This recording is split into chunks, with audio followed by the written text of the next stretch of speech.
Okay, we almost finished with it. This is the last thing, second to last thing I need you to know. So your syllabus requires you to learn how to rationalize SIDS. So what exactly is rationalization? It is not desirable for a SID to be in the denominator. So say I have 3 root 2. You see this right here? I have a SID in my denominator. We do not like this to happen. We don't want this. We do not want a SID in our denominator. And that's why we rationalize. What do we mean by rationalizing? So it's like a series of steps. Actually, no. When I say rationalize, what I mean by rationalizing a SID is getting rid of this SID in the denominator. That's the whole purpose of rationalizing, to get rid of this SID in the denominator. We do not want a SID in our denominator, right?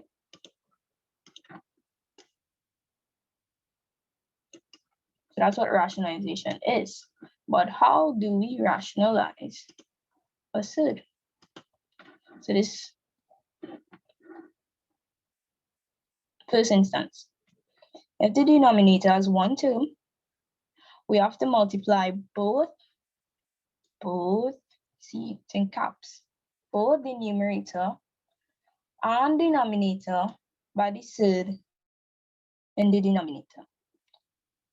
Example, if they tell you to simplify 4 on root 5, according to above, when you have one term in the denominator, so in this case, that one term is the square root of 5, what you have to do is multiply both numerator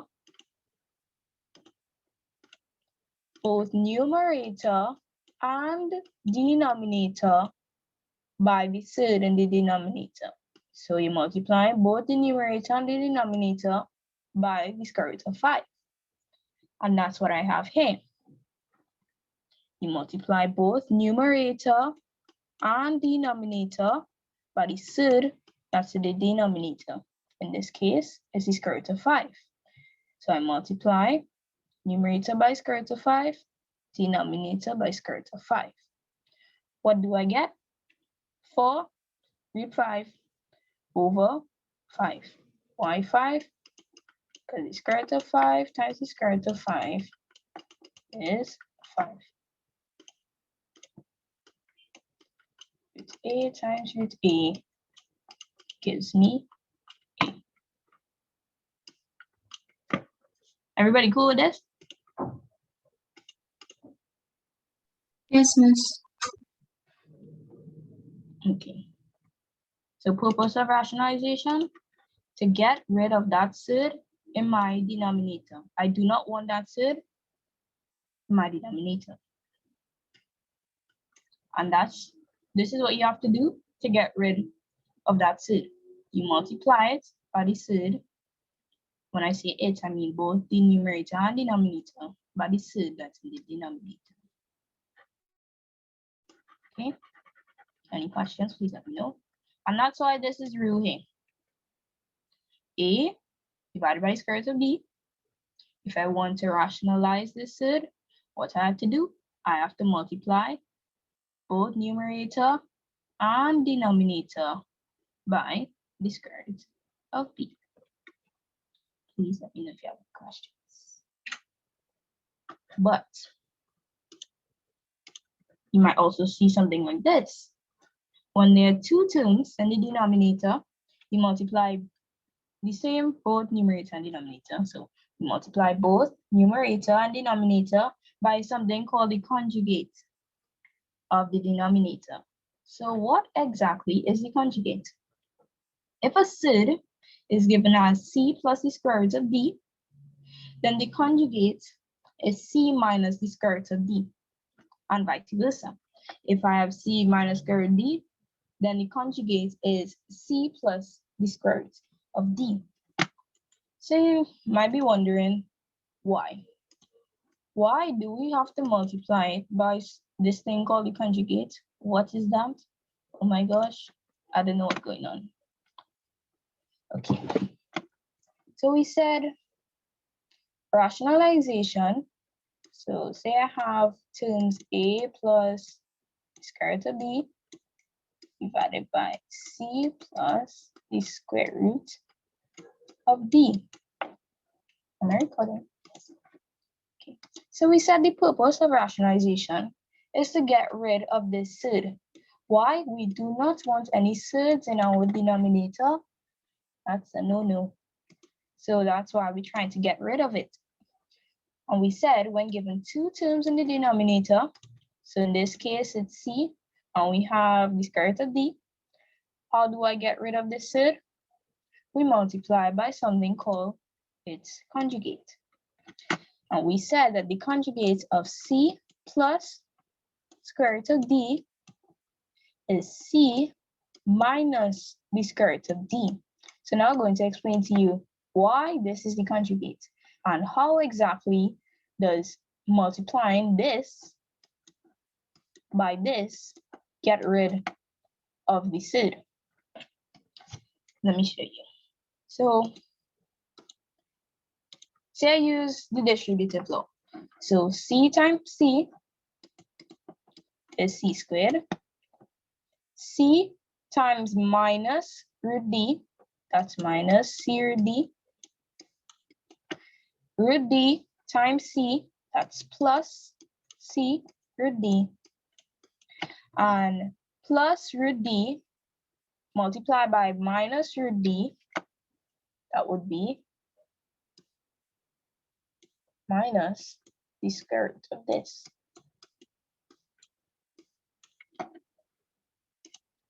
We could simplify this further. C squared minus C root D plus C root D, we know that these would cancel. If you don't understand why I cancel those, please let me know. Okay. And we know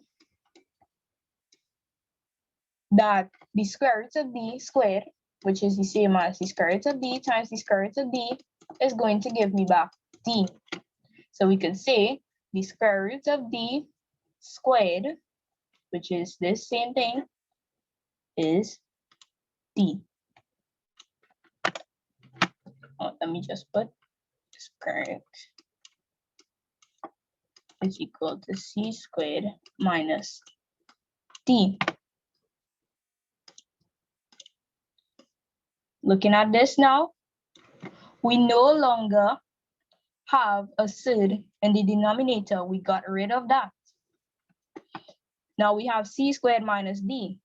And that was the whole purpose of rationalization, to get rid of this square root D. Now we no longer have square root D, we just have D. And that is why we multiply by this thing called the conjugate, to get rid of that square root sign. So how was that?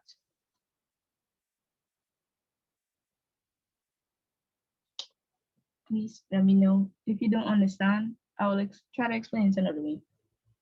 Miss, why is D alone, Miss? Because the square root of D squared, that's the same as the square root of D multiplied by the square root of D. Oh, I keep on forgetting this. Just like the 25, Miss. Yes, just like the 25. So everybody good with that? That was just me showing you why we multiplying by this thing called the conjugate. Why are we doing that?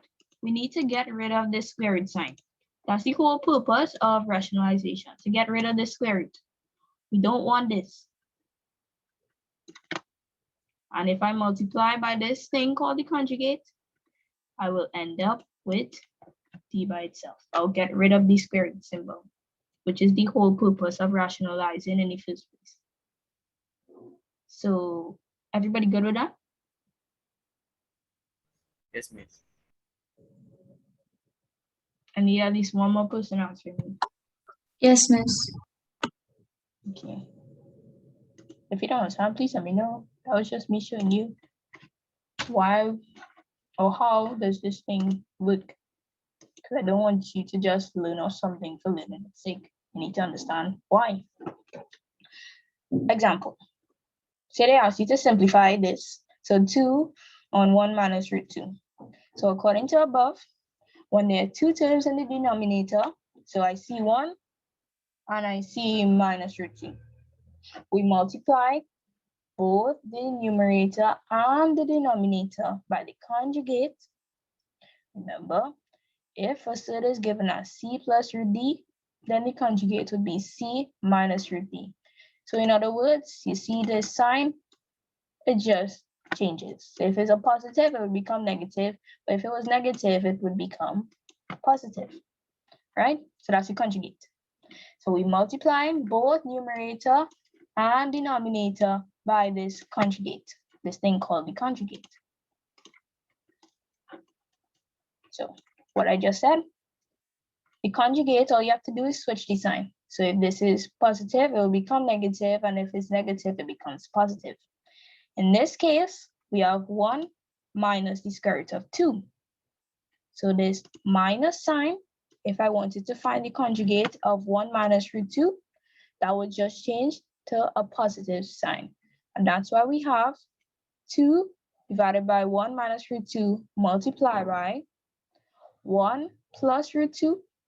The negative sign changes into a positive sign, but we need to multiply both numerator and denominator by this thing called the conjugate. So it's 2 times 1 plus root 2, and it's 1 minus root 2 times 1 plus root 2. Everybody good with that? Yes, Yes. We just multiply by the conjugate. Conjugate, just switch the sign. If it's positive, switch to negative. Negative, switch to positive. Okay. Miss, and divide, miss, and divide to the multiply and divide, miss. No, we're not doing, this is rationalization. That's something completely different from dividing and multiplying and subtracting, dividing. Okay. So all we do now is simplify. No other rules. Once you have your conjugate and you know what to do, you're good to go. Just simplify. So 2 multiplied by 1 plus root 2, that's 2 times 1 plus root 2. And 1 minus root 2 multiplied by 1 plus root 2. That's this. If I simplify. Okay, let me go on the board and do this one. Don't want to get confused. So 2, oh my.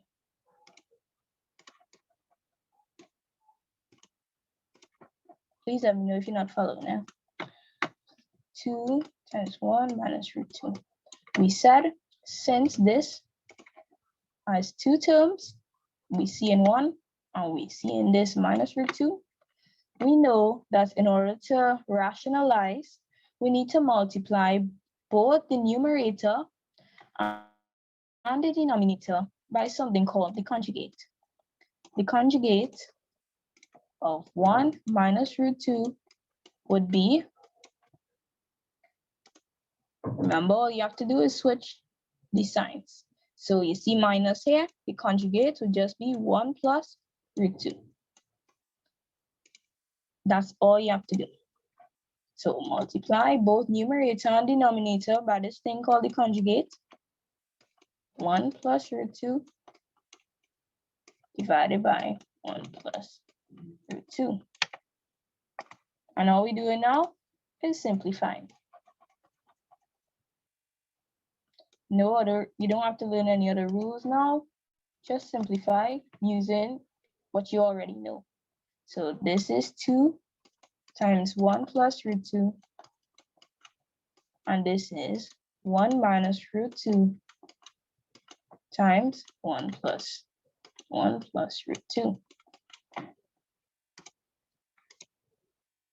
Continue to simplify. 2 times 1 is 2. 2 times root 2, that's plus 2 root 2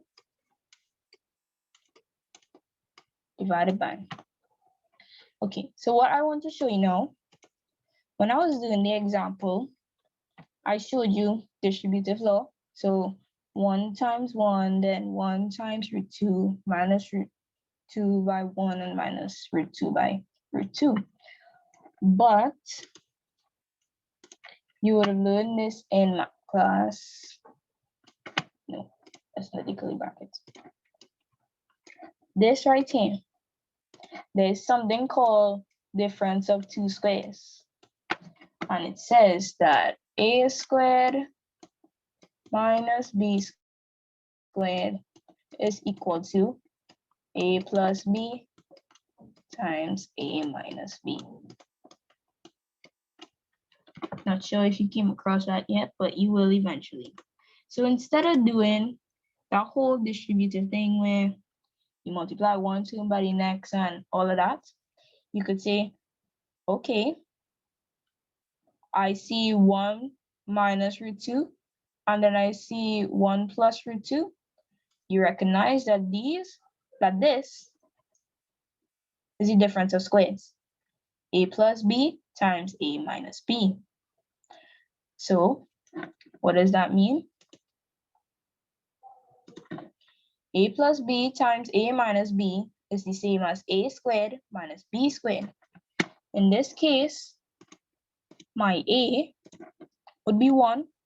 So 1 squared, which is 1, minus b. B in this case would be the square root of 2. And we know that the square root of 2 squared would be 2. So instead of doing the whole distributive law thing, you could just recognize, okay, this is difference of 2 squares. Nice. So I just find a squared minus b squared. Everybody understand that? Excuse Miss. Could you go over how you got the numerator to be 2 plus 2 to the square root of 2, please? Okay. Let me erase this.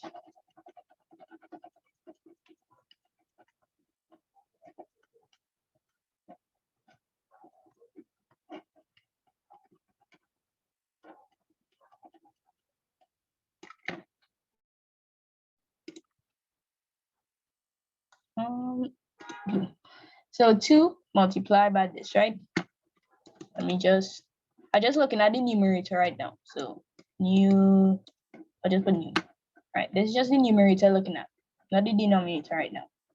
So 2 times this, I could rewrite that as this. And now we know about the distributive law, where you would say 2 times 1 first, and then you would say 2 times this. So, okay, 2 times 1 is 2. This is what I should break down. So I could say, all right, 2 is the same as 2 times the square root of 1. Why? Because the square root of 1 is 1. Agreed? Yes, Miss. Right. So I could say, okay, 2 is the same as 2 times the square root of 1. And that's plus, wait, no, what am I doing? 2 times the square root of 1 multiplied by, we said that it's understood that 1 is in front here, right? So it's 1 root 2. So 2 times root 2 is the same as 2 root 1, because we know the square root of 1 is 1, multiplied by 1 square root 2. We know that 1 is understood in front here. Following the law, it says the square root of a times the square root of b is equal to the square root of a times b. So I'll put back my 2 plus. we know that these numbers multiply like usual, so I'll have my 2 times 1. And the square root of 1 multiplied by the square root of 2, according to this law, would be the square root of 1 multiplied by 2. I could rewrite this again. 2 plus 2 times 1 is 2, and 1 times 2 is 2. You good now? Yes, miss. Okay. Any other questions on this? No, miss. Okay.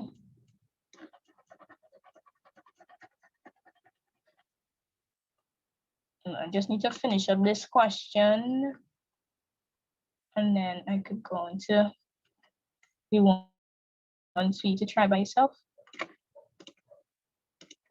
Okay. So we said that this is 2 root 2, and we found out that it was 1 minus 2. So that is 2 root 2 divided by 1 minus 2, that's minus 1. But we know that we don't necessarily have to write it like this. This could also be written as minus 2 root 2. Wait, it's not 2 root 2, it's 2 plus 2 plus 2 plus 2 plus. So this 2 plus 2 root 2 divided by minus 1 could be written as minus 2 plus 2 root 2. Or I could write this as minus 2 root 2. It don't matter. All three of these, 1, 2, 3, they mean the same thing. So it don't matter. Everybody good with this? Yes, miss.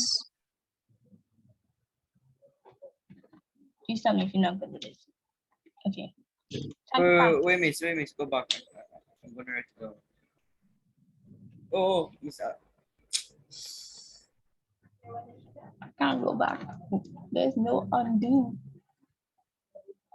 Okay, which part you need? You need me to write over the whole thing? I should look at right-handed. Never mind, miss. Never mind. I think I know what to do. Okay. If you need me to write it over, please let me know. But it's right here too. Okay, try these for me. And then we have one more thing, and that's the end of SIDS. So just try these three for me. Send me an answer on Zoom. Send me a picture on WhatsApp. Your choice. But just do these for me, please.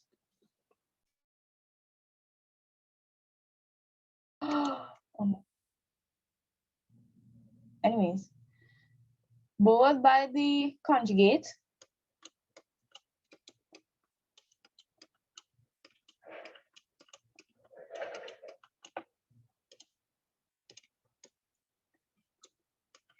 And simplify. So 2 plus the square root of 5 multiply by 7 by the square root of 5 divided by, we know that this would always be difference of 2 squares. So I would have 7 squared minus square root of 5 squared. If you don't know how I got that, please let me know. I'll do it step by step for you if you need me to. Okay, so distributive law. Yes, miss. Can you show me, please? What? 7 square, miss. Please. Please. You don't know how I got what? Wait, no, miss. Never mind. I see. Okay, so distributive law. 2 times 7 is 14. 2 times minus root 5, that's minus root 5. Please let me know if you don't understand how I got anything here. Right. Root 5 times 7, that's plus 7 root 5. And root 5 times minus root 5, we know that would give us a minus minus a root 5 squared. So that's 14 minus 2 plus 7. So that's plus 5 root 5. And we know that root 5 squared would give us 5. So that's minus 5. Oh gosh, I forgot the whole denominator. Okay, just rejoin so I can finish this question and then you can leave.